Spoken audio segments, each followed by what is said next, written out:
అందరికీ నమస్కారం అండి. కొంతమంది ఏ పని చేసినా కలిసి రావటం లేదు అని బాధపడుతుంటారు. అనేక ఆర్థిక సమస్యలతో, అనారోగ్య సమస్యలతో ఇబ్బంది పడుతూ ఉంటారు. ఎన్ని పరిహారాలు చేసినా పరిస్థితి మెరుగుపడటం లేదని, కారణం ఏమిటో తెలియటం లేదని సతమతమైపోతూ ఉంటారు. ఈ సమస్యలన్నిటికీ కూడా కారణము నరదృష్టి కావచ్చు. ప్రపంచంలో మనిషి కన్ను చాలా శక్తివంతమైనది. నరదృష్టి గనక సోకినట్లయితే నాపరాళ్ళు కూడా పగిలిపోతాయని మన పెద్దవాళ్ళు ఎప్పటినుంచో చెప్తున్నారు. మన చెడు కోరుకునే వారి యొక్క చూపు మన మీద చెడు ప్రభావం పడేలా చేస్తుంది. దీన్నే నరదృష్టి అంటారు. నరదృష్టి చాలా భయంకరమైనది. ఎదుటవారి ఏడుపులు, మన బంధువుల యొక్క చెడ్డ కళ్ళు ఇవన్నీ కూడా కుటుంబాన్ని నాశనం చేస్తాయి. ఎవరికైనా నరదృష్టి తగిలినట్లయితే ఎలాంటి సంకేతాలు కనిపిస్తాయి?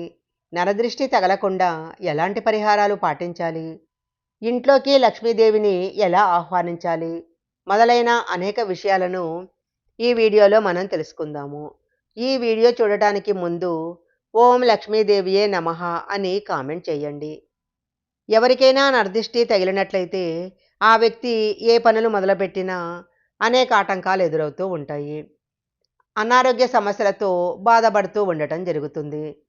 ఎప్పుడూ ఏదో ఒక అశాంతి, నిద్ర పట్టకపోవటము, చిన్న చిన్న విషయాలకు కూడా కంగారు పడటము, చిన్న విషయాలకే కోపం తెచ్చుకోవటము, ఆర్థిక సమస్యలతో బాధపడటము, ఇలాంటి సంకేతాలు గనక ఉన్నట్లయితే ఖచ్చితంగా దిష్టి తగిలిందని భావించాలి. ఇల్లంతా కూడా చెడు శక్తులతో నిండిపోయిందని సంకేతము. ఇంటికి నరదృష్టి ఉన్నట్లయితే ఒక గ్లాసులో కొద్దిగా నీరు తీసుకొని అందులో ఒక నిమ్మకాయ వేసి ఇంట్లో ఎక్కడైనా పెట్టాలి. ఇది ఇంట్లో ఉన్న దుష్టశక్తులను తొలగిపోయేలా చేస్తుంది.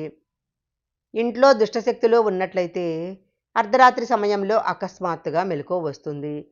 ఇంట్లో ఎక్కడ చూసినా ఎర్రచీమలు కనపడినట్లయితే ఇంట్లో నరదిష్టి ఉందని అర్థము. ఎప్పుడూ ఇంట్లో పాలు పొంగిపోవటము, పాలు మాడిపోవటము మొదలైనవి గనక జరుగుతూ ఉంటే ఇంట్లో ఖచ్చితంగా దుష్టశక్తులు ఉన్నట్లే అర్థం చేసుకోవాలి. పెళ్లిగాని అమ్మాయిలకు నరదృష్టి చాలా ఎక్కువగా తగులుతుంది. వివాహం కాని ఆడవాళ్ళు నరదృష్టి నుండి తప్పించుకోవటానికి ఎడమకాలికి నల్లదారం కట్టుకోవాలి. ఇంటికున్న దరిద్రం ఎప్పుడైతే తొలగిపోతుందో అప్పుడు లక్ష్మీదేవి ఇంట్లో అడుగు పెడుతుంది. ఇంటి మీద ఉన్న నరదృష్టి తొలగిపోవాలంటే ఇంటికి గుమ్మడికాయ కట్టుకోవటం చాలా ముఖ్యము. ఇంటి ముందు మనం కట్టుకునే గుమ్మడికాయ ఇంటిని నరదృష్టి నుంచి తప్పకుండా కాపాడుతుంది. ప్రతి శుక్రవారం రోజు ఒక నిమ్మకాయ తీసుకొని ఆ నిమ్మకాయను 2 ముక్కలుగా కోసి వాటిపైన పసుపు కుంకాలు చల్లి గుమ్మానికి 2 వైపులా పెట్టాలి. ప్రతి శుక్రవారము ఇలా చేస్తూ ఉంటే ఇంటికున్న దరిద్రం తొలగిపోతుంది. నరదృష్టితో బాధపడేవారు ప్రతిరోజు స్నానం చేసేటప్పుడు నీటిలో కొంచెం రాళ్ళ ఉప్పు కలుపుకొని స్నానం చేస్తే చాలా మంచి ఫలితాలు వస్తాయి. ఎవరికైనా నరదృష్టి గనక ఉన్నట్లయితే తరచూ తలనొప్పి రావటము, వాంతులు అవ్వటము, తరచుగా జ్వరంతో బాధపడటము, ఎప్పుడూ నీరసంగా ఉండటము మొదలైనవన్నీ కూడా కనపడుతుంటాయి. ముఖ్యంగా ఇంట్లో ఉన్న మగపిల్లలకు చాలా నరదిష్టి సోకుతుంది. ఇంట్లో మగపిల్లలు లేనివారు ఎంతోమంది మగపిల్లలకు దిష్టి పెడుతూ ఉంటారు. మగపిల్లల కుడి చేతికి నరసింహస్వామి ఉంగరాన్ని పెట్టుకుంటే ఎంతటి నరదృష్టి నుంచైనా తప్పించుకోవచ్చు. వివాహమైన స్త్రీలు కాళ్లకు పసుపు రాసుకోవటము, పాపిట్లో కుంకుమ పెట్టుకోవటము మొదలైన వాటి వల్ల సంతానం పైన ఎలాంటి దిష్టి పడకుండా ఉంటుంది. చిన్నపిల్లలకు నరదృష్టి ఎక్కువగా తగులుతుంది. అందువలన నరదృష్టి తగలకుండా ఉండటానికి చిన్నపిల్లలకు మొలతాడు కట్టాలి. రాత్రి సమయంలో ఇంటి చుట్టుపక్కల కుక్క ఏడుపులు వినిపిస్తే ఇంట్లో నెగటివ్ ఎనర్జీ ఉందని అర్థము. దిష్టి తీసి పడేసిన నిమ్మకాయలు, అలాగే కొబ్బరికాయలు, ఎండు మిరపకాయలు మొదలైనవి తొక్కినట్లయితే ఇంటికి కీడు జరుగుతుంది. రోడ్డుపైన ఎక్కడైనా దిష్టి తీసిన వాటిని తొక్కకుండా జాగ్రత్త పడాలి. పూజా గదిలో ఉండే కుంకుమ ప్రతిరోజు బొట్టుగా పెట్టుకుంటే మనపైన ఎలాంటి నరదిష్టి పడదు. ప్రతిరోజు ఉదయం నిద్ర లేవగానే కొద్దిగా రాళ్ల ఉప్పు చూసినట్లయితే జాతకంలో అదృష్టం కలిసొస్తుంది. చాలామంది ఆడవాళ్ళు చిన్న విషయానికే ఏడుస్తూ ఉంటారు. చీటికి మాటికి స్త్రీలు ఏడుస్తూ ఉంటే ఇంట్లో దరిద్ర దేవత తిష్ట వేసుకొని కూర్చుంటుంది. అందువలన ఇంట్లో ఉన్న స్త్రీలు ఎప్పుడూ ఏడవకూడదు. గట్టిగా అరవటము, చిన్నపిల్లలను కొట్టటము, ఊరికే అందరితో తోలాడుతూ ఉండటము, ఇలాంటి పనులు చేస్తూ ఉంటే ఇంట్లో దరిద్ర దేవత తిష్ట వేసుకొని కూర్చుంటుంది. ఎవరికైనా నరదిష్టి సోకినట్లయితే రాళ్ల ఉప్పుతో దిష్టి తీయాలి. రాళ్ల ఉప్పుతో దిష్టి తీస్తే నరదిష్టి దోషాలన్నీ తొలగిపోతాయి. ఏదైనా ఒక మంగళవారం రోజు 21 ఎండుమిరపకాయలు తీసుకొని దాన్ని దండలా చేసి ఇంటి గుమ్మానికి వేలాడతీయాలి. ఇలా గనక చేస్తే ఎంత భయంకరమైన దిష్టి అయినా తొలగిపోతుంది. నరదిష్టిని పోగొట్టే శక్తి సాంబ్రాణి పొగకు ఉంటుంది. ప్రతిరోజు సాయంత్రం సమయంలో ఇంట్లో సాంబ్రాణి పొగ వేస్తే మంచిది. చాలామంది కూర్చొని ఉన్నప్పుడు ఊరికే కాళ్ళూపుతూ ఉంటారు. ఇలా చేయటం వల్ల కూడా ఇంటికి దరిద్రం పడుతుంది. ఒక మంగళవారం రోజు ఎరుపు వస్త్రంలో రాళ్ల ఉప్పు మూటగట్టి దాన్ని ఇంటి ముందు వేలాడదీస్తే ఇంటి మీద ఉన్న దిష్టి మొత్తం తొలగిపోతుంది.